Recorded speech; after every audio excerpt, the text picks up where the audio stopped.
Do the 3 o'clock lulls here. Uh, Please help me welcome Rich Greenberg, CEO of Security Advisors. Hi, everyone. Security Advisors is a company I formed when I retired from being a CISO, when I had a little bit of brain matter still left. We do network pen testing, software, security testing, and risk assessments. I also head up the ISSA chapter in Los Angeles. Used to do that for OWASP, and I did a term on the OWASP Global Board as well. So I threw this together for ConCon. Haven't presented this before. I'd love to get a little feedback from you afterwards. It's about things that I've experienced. It's about things that I see others are dealing with. And it's from the heart. So let's see what you guys feel. And if you have questions, ask as I go or comment. I'm open. No need to wait to the end. So let's get going here. And what we will learn today. How about taking risks, learning from setbacks and failure? It's essential for your growth. We'll explore ways to stretch your envelope, overcome fear, and foster a safe environment for risk-taking in the workplace. So it's both for you and for anyone you manage or work with or your teams. Let's ask a few questions, a little self-assessment, if you will. Are you fulfilling your potential? So how about, are you seizing life's opportunities? Because sometimes they only come along once. You reflect on key moments in your career and in your life. Are you learning from the past? Are you afraid of making mistakes? Is your corporate culture that way too? Are you forcing yourself past your comfort zone? If you're not, we'll talk about that. You have to do that. Do you do self-assessments to identify weaknesses? I'd like to feel that I've done all of these, but it's still a work in progress, like for all of us. So, a little personal story. When I was 10 years old, remarkable, I haven't changed that much, I was playing softball. Now, I was not on an official team. It was the neighborhood group of guys, and we would play other neighborhood teams. And we would just have a lot of fun. One day, and it was just fun. One day I'm in left field, and the center field and the right field are rolling on the ground fighting, because, you know, that's what kids do. And someone hits a fly ball to center field. And I start running, and I'm looking at the ball, and I had a cathartic moment. For the first time, instead of just like, oh, I can go and it'll bounce a few times and I'll get it, I said, I think I can get this. I need to leap. I need to dive. I need to take a chance and push myself past my comfort zone, past my envelope. I dove, and I caught this ball. And I looked down and said, how the fuck did I do that? And from that moment on, I played a whole nother level of game, right? And some of you have had that moment in your careers, too. This is a metaphor. This happened to me, but it's a metaphor for our life. If we put that first forward step into an unsafe area, and we're successful, well, what a rush. What a great feeling that can be. So, who knows what this is? Anyone want to guess? No. Where, though? No. Yes. I figured if I asked enough time. My first job in Los Angeles in 1990, when I moved there, I was working for an architectural engineering firm. I was an architect before I got into IT and into InfoSec. Folks my age typically have careers like that. Today, it's a little more linear, but back then, anyway, I did that. I worked on, this is a water treatment plant out on Dockweiler Beach. Some of you have been out on the West Coast. And this was my favorite. This was actually the first job that this firm did that was going to be all electronic instead of a whole shitload of papers. So that 3 foot by 4 foot drawings that stacked this big with specs and everything. Electronic. First one, 1990. So I had to learn, but AutoCAD. I was not even proficient on the PC back then. I don't know about you, but there's a lot of old timers here who are proud about their mainframe days or their Commodore days, but I was still learning.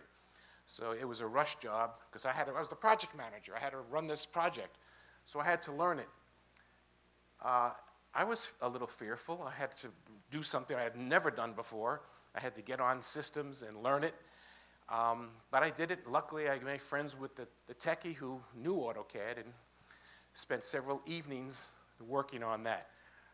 That projected me on a path to become an IT director. And it didn't take long after this job to get there. Fast-tracked into IT, and I've been learning a lot on the fly. So, learning from the past, I'm switching gears for a moment here. This was a chart, or something similar to it, that I showed to upper management about attacks. It's not important for the details, or you're not missing anything by it being so small. But I soon realized that upper management didn't care about attacks, right? You had to learn, and there was a great session that, Bruce, you were part of yesterday. When you're talking to the board or the C-suite, they just want to know about risk and money, right? That's it. So at first, I was wondering why everyone's eyes were glazing over. And then it finally occurred to me, I'm not speaking their language. So you should be constantly thinking about learning from the past. Don't repeat our mistakes over and over like our political leaders do and like countries have been doing for millennia, right? I was reading about ancient Rome before the empire and I'm reading this great book on the history of Rome, and every 50 years I'm like, wait, did I lose my place? Did I fall asleep? And I'm reading what just happened. They're doing it again, right? So do not repeat your mistakes. Learn from them. But are you afraid of making them to begin with? Do you challenge what's going on at work? Are you afraid to speak up? Are you following along and not trying to do the best thing? Can you honestly say, each morning when you wake up and look in the mirror, yes, I am proud of who I am, what I stand for, I have my principles, or are you compromising them? Food for thought. When we're kids, we have no fear. We get on the bike, we fall off. We get on the bike, we fall off until we figure out how to ride. We put on roller skates. Well, not today, but dating myself. You do things without thinking twice when you're a kid. Climb trees, climb rocks, right? You fall. You scratch yourself, maybe break an arm, but then you heal and you get back and you keep doing it, okay? We lost that somewhere along the way. Maybe the stakes got higher. Or maybe we just got afraid. But I'm here to tell you, this is normal, it's fine, but you figure out a way to process it and get past it. It's crucial for our development. Why is taking risks essential? Okay? New possibilities and challenges open up when we take risks. We get out of our comfort zone. I'll be talking about that a little bit more too. Once you take risks and you succeed, you will feel better than anything that you've done if you just succeed and don't take that risk. You will feel this huge sense of achievement and accomplishment, and it'll help you be poised for the future. And creativity. You tap into your creativity when you take risks. You open up new possibilities that you hadn't thought about before, new ways of thinking. You'll be more comfortable with yourself. Failing. I showed this to someone ahead of time. They said, don't use that word, because a lot of people really get upset. They don't like the word failure. Just reverse it and say, not succeeding. I said, no. I want people to understand failing is part of the process. Failing makes us strong. Failing gets us to where we want to go. If we all understand that as we progress in our career and in life, we will fail. I almost want to say to everyone, say it out loud with me. We will fail. It's part of our whole existence as species. We will fail, but we will get stronger. We will get up and be even better. Okay? If you fail, it shows us what we need to do to get better. We will do more introspection, figure out more ways, and improve ourselves even more. We will learn how to get up. We will get resilient. We will get to the point where we know how to deal with the unexpected things that life will throw at us. Because even if we have 20 years of a nice career without taking chances, without flex, something's going to happen, right? Because the fan is spinning and it's ready to get hit. And it's going to be hard. So if you've had practice, it gets easier. You say, okay, just another, whatever life throws at me, I can handle it. Because I've done this before.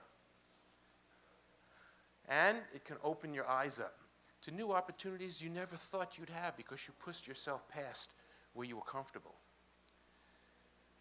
More things. Creativity, I mentioned it earlier, right? We want to think outside the box. There are people that you know that have done startups. They're following all this advice. This is how they got there, right? I've been an employee most of my life until I retired from being a CISO, and it's safe. It really is. But it's up to you to push, all right? And how about the determination and perseverance and grit that you can get from failing and getting up and pushing again? That's a lifelong trait that will help you in so many different things as a human being. Again, things will happen to you. You want to be prepared. And you'll learn from the mistakes better than you will from your successes. You know this guy, Thomas Edison. I have not failed 10,000 times, which is actually what he did do, but his perspective. I've successfully found 10,000 ways that will not work, right? Attitude and perseverance. That's what we need, right? Do not dwell on your failures. Learn from them. Don't cover them up. Don't say, the hell with them. They're part of who we are. Learn from them. Don't stress about it. Easy to say. Who's heard of Michael Jordan? How many of you were aware, that wasn't a serious question, how many of you are aware that he was cut when he tried out for his high school basketball team? First time, freshman. He got cut. Well, obviously, that didn't stop him. Setbacks and failures can be wonderful motivations for all of us. Don't give up. You don't know what you're capable of. You don't know what your potential is, right? Don't put yourself in a box. Some people, they have bad counselors, bad advisors. Parents aren't as encouraging. It makes it difficult to get past that box, to break out. But we've all got capabilities. I mean, I look at the Olympics and the things that these people can do. It's just mind-boggling how the species could, these gymnasts that can jump in the air and do 3 somersaults before they land. I mean, the human species is capable of so much, right? Even in our field, we look at people who have come up with fantastic algorithms and ways of doing things. I mean, even encryption, which has been around for forever, but still, you got to bow your heads to these people who have come up with some of these things. This is the original Tesla, not the fool that's running it now. He's had his share of failures too, okay? Our virtues and our failings are inseparable, like force and matter. When they separate, man is no more. Don't rely on your past achievements. Some of you I see a few people here who I look up to highly, who've achieved quite a bit. Don't just rely on what you've done or who you are now. Constantly look to improve and get better. That's the life's journey. Now, I've talked about failure and some of the things. How can you actually take care to deal with failure, which can be very debilitating? Well, it's all about perspective. Step back, and maybe you can look at failure a little differently. Now, you can build confidence, and that can help you further take risks to be even better. It's like a building block. If you're having trouble starting, just do small steps at a time. Take little risks, right? But stop playing it safe. I know some people that are in jobs that they do not like. I say, why? You're in InfoSec. you'll get another job. Maybe, worst case, you have 6 months of trying to find work. But in the meantime, you consult, you talk to your contacts and friends, but nobody should be on a job they don't like. Life's too short, right? Something could happen tomorrow. And then you look back and you go, what the hell did I do? You need to have happiness in your life. It's essential. Otherwise, what's the point? I wish we lived to 500, then you could be unhappy for 10 years, and big deal. But it's not like that. More about failure. This is tough, easy to say, but difficult to do. But don't get discouraged, okay? Failure is an opportunity to learn. If you need help, do not be afraid to reach out. Every one of you in this room has friends or family or coworkers who would be more than happy to help you if you confide in them. But you know, there's a culture that we have to deal with. Our ego, mono, even corporate culture sometimes can make it, I can't show weakness. But it's not weakness if you reach out for help when you're trying to better yourself. Remember, it's all about bettering yourself. Just talked about that. And then, when you do get to that difficult place and pass it somehow with intestinal fortitude or help, celebrate it. Go have a drink with your friend, thank them, look in the mirror and say, see, I could do this. I can do this. Yes, sir. Don't just celebrate the big wins. Right. Celebrate the small wins. If you do something, just a little thing, and you're successful, celebrate it. You have opportunity to fail everywhere you go. Failure is, I've failed more times than I've succeeded. I've gotten better because I've succeeded. And so when I climb a peak, I don't need the whole mountain. When I take a little peak, you celebrate that peak, and then you go up the rest of the mountain. That's good. You want to do the rest? This is great. Yes, sir. So a question for everybody in here. How many of you make your bed in the morning? How many of you don't? Make your bed. You've succeeded at something. The very first thing you do in the morning, you've succeeded at making your bed. You've improved your room, you've made your bed. That is your first success. Anything else from there onwards, you're building upon it. Little victories. Exactly. Yes. Thank you both for the feedback. I appreciate it. I mentioned this earlier. I'm not going to ask for a raise of hand, but if you work in an office, in an organization like this, get out. I don't care if they're giving you stock options and payments. Again, life's too short. You'll find something else. You know, maybe you have a tactical plan. Maybe you have a strategy. I'm going to do this for 1 year, you know, get $800,000, bank it, and then get another job. Hey, if you can deal with this, but this eats away at you. This eats away at everyone who's there. It's a piece of you. Hopefully it'll grow back. Sometimes you don't get it back. So just be cognizant that this is not a place where they care about people. Now, if you've got anything to say about where you work, I suggest that you think about it. Open communication. Number one, communication's everything. Make people feel comfortable, okay? No judgment. All thoughts, all ideas, all opinions are welcome in a respectful manner, right? We don't want Joe saying Sally's an asshole. No, no. But there can be discussions how we can improve things. You know, even if you're a manager, you need to be open.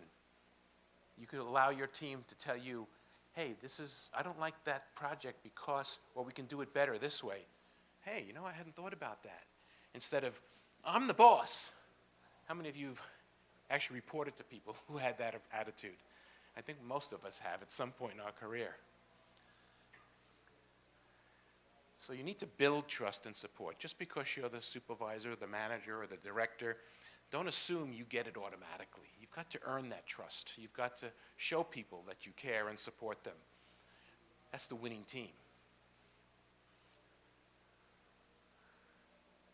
Take away the barriers, the bureaucracy. Many of us, I worked in government for a long time, talk about red tape.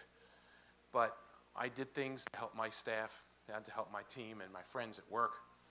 Put myself, my neck out there a little bit, but hey, you know, we're people. You've got to do that. I've had my share of arguments with upper management, but defending my people, I'll do it all over again. Creativity. A couple of things that you can do. Mind mapping. I'll get into this a little bit more. Write down the ideas, write interconnecting lines, describe the connections. Brainstorming, an open discussion where you're encouraging all types of ideas to come through. And again, I'll talk about all these. And reverse thinking, right? Unique perspectives and solutions which otherwise might not have been considered come out somehow. So a little bit more on mind mapping. So you start with a concept, a central topic. Then you draw connections of other ideas related to that with a line. And then you can add details and sublines, and you might have it what looks like the branch of a tree. Then you can use images and colors divided by categories. As one example, it looks a little messy, but it can help organize your thoughts. It can help open up a new path to solutions. And it can make people feel a part of the solution and make them feel that they're welcome. And it's not just the boss saying, this is how we're going to do it. This is the input from a team. Brainstorming. Ideas are openly encouraged, no evaluation and negative at all. Everything's welcome. Make people feel it's a safe environment. Okay? No criticism. And in this particular case, which is unusual, it's not intuitive, quantity over quality. You just want people to throw out ideas. Come on, give me some ideas. Let's write this down. Anything. You know, we want to achieve something. How do we get there? Well, have you thought about this? No, that's not ever going to be the response. Everything's welcome. Reverse thinking. This challenges the basic linear approach that you'll get when you're trying to solve a problem. It's like, well, let's start at the end and come back and see what are the things that we shouldn't be doing, for example, right? By identifying the things you shouldn't be doing or the paths you don't want to take, it will help enlighten you as maybe what we should be doing instead, right? Maybe even look at what would prevent you from achieving that goal and think outside the box. Stretching your envelope. Again, getting uncomfortable. It's hard to do. A lot of us get into our comfort zones and we're like, hey, you know, I like going into my job. I like what I'm doing. I like my routine. Hey, you know, I'm getting paid well. You know, everything's looking good. But you need to push your boundaries. Really do. Okay? Step outside your comfort zone. Like when I was a little kid and dove for that ball. Right? Who knows what can come next? You think you're happy with your career now. You might take it to a whole nother level. Nothing wrong with that. Explore the different possibilities of new approaches and discover what you've got inside you. Maybe you're better than you think you are. Maybe there's a lot more that you haven't tapped. A lot of us have a lot of capabilities buried deep in here. See if we can get it out. The only way you get it is if you're uncomfortable. Trust me. Uncertainty. A lot of people, we get uncomfortable with that. We like to know what's happening. But if you take a risk and you embrace uncertainty, again, this prepares you for all the uncertainty that life will throw your way.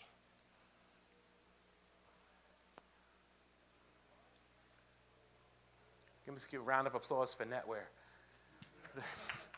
The servers that never went down, except I learned on 2.2, if you wanted to add a printer to your network, you had to down the damn network.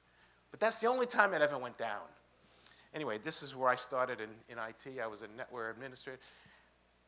The early slides I showed you when I was an architect, it only took a couple of years. Next thing I know, I'm the network manager with Novell. Crash courses in Novell, it was amazing. I talk about stretching the envelope and being past your comfort zone. Wow. So I took a deep breath, and I did this for a few years. Then I have an interview with another firm, an architecture firm, because I had gotten laid off from my last job. And there was an architect that went over to this new company and said, hey, hire Richard. He's really good. So they gave me an interview, killed the interview, and they said, okay, come in next Monday. I said, okay, and I asked them a little bit about their current environment. Oh yeah, we have a Unix network. I said, hold on, command line, yes. No, you don't understand. This was graphical user interface, although crude, early days, right? I'm like, if I'm looking at a command line, I'm not quite sure what I'm supposed to type in there. I don't know Unix. No, but you come highly recommended. I really appreciate it, but I don't know Unix. Well, we have SunSpark 10 workstations acting as both servers and workstations. We have PCNFS, so Windows can communicate to Unix, and the environment had HP printers and AutoCAD, and I said, okay, so the next 4 days, they had me come in, and their outgoing Unix administrator blasted me with Unix. I was dreaming of bar and tar, for those of you who know Unix. And it was really, I mean, talk about a fire hose class. You've heard that term, right? When there's so much coming in, you can't retain it. Sunday night comes, and I'm feeling particularly stressed and uncomfortable. I said, I don't want to do this. This is way past my comfort zone. This is nothing like my network job. This is crazy. And I'm lying there, and my girlfriend says, you'll be okay. I said, I don't know. This is a mistake. Puts on the television, and this movie comes on with Tony Curtis called The Great Imposter. There was a remake based on a true story. Leonardo DiCaprio did Catch Me If You Can. Many of you have seen that. The concept is there was a real person in this movie who would pose as someone and had no background, no credentials, nothing. He was a priest. He was a priest for a year. The parish loved him. Somehow the press found out about it. Hey, he's not a priest. The parish still supported him, even though they knew he wasn't a priest. He was that good. Then he goes and serves in the Canadian Merchant Marine on a ship as a doctor. The audacity of this guy. And this is true. And this is a true story. I couldn't make this up. This is way past Hollywood. So I'm watching this. My mouth's open the whole time. I said, huh? And he's doing all right. He's reading medical books and treating people for cuts and bruises on the ship, nausea, whatever it is, until a report comes in, SOS. German U-boat hits Canadian ship. They're bringing over 100 wounded and hurt and sick people. So Tony Curtis was known for his overacting, so his eyes open up. Oh. So they start bringing all these people on, and he's trying to figure out. He takes his medical books. He says, you're a nurse. No, I'm not. Do you know CPR? Yes. Okay, you're a nurse now. And they're trying everything they can. They're safe. And people come in and say, oh, look, his bone is sticking out. Hold on, opens the medical book. Let's see, broken arm. How do I treat it? What do I do? And I'm watching this going, I can read network books and network books. I can do this. It was unbelievable. The hand from above put that television to that movie. I couldn't believe it. Anyway, I went on and did the job and somehow made it through. First day, an architect says, Rich, problem with the printer, I think you have to restart the daemon. I said, I'm working for a devil-worshipping firm? What the hell? But somehow I got through, right? But I have to give a big yell and a thank you, and they will never hear me. I wish I knew who it was. The help desk folks at HP, Microsoft, Autodesk, and Sun. save me. Because you know who answered the phone back then? Level 3 support people today. And you know what they did? They stayed on the phone. No triage, sometimes 20 minutes. One guy from HP, I'm telling him all my problems because I would write them all down and hit them up, and they'd explain how to do everything. One guy from HP, he says, look, you need to talk to your systems administrator. And I go, well, that's me. And there's a pause. He goes, you got bigger problems than I thought. I said, exactly. Exactly, that's why I'm calling you. Anyway, boy, was I stretched past where I was anywhere near comfort? Hell yeah, but boy. After that, bring it on, world. Bring it on. Here's some more success stories, a lot better than mine, but you might have heard of Apple, right? They really took a chance with these little affordable computers for consumers. There was never any market studies necessarily showing that people are going to buy these things, right? But it worked. Worked out all right for them, those of you who bought Apple stock back then. Tesla, you know, I showed a screen about that before. We all know that the automobile industry and the pundits said, electric vehicles, come on. And a new car company? No way. Now, every time I go to an IT or security conference, it's like, you got a Tesla? I got, my cousin bought the truck. Hey, big deal. Square, now every SMB can take payments and compete with the enterprises. And then Dyson, this one, I was surprised at, but apparently made a multi-billion-dollar industry with their new brand of vacuum cleaner. So anyway, all about that. Do you do self-evaluations ever? You ever stop and say, what do I need to do? When I was a CISO, at one point, maybe like 10, 15 years ago, I forgot how long now, probably 15, I said, okay, what am I weak in? What do I need to do to improve, right? Don't just sit back and, I was doing very well, but I'm like, what can I do? Well, unlike my friend Bruce here, I didn't have any programming experience at all.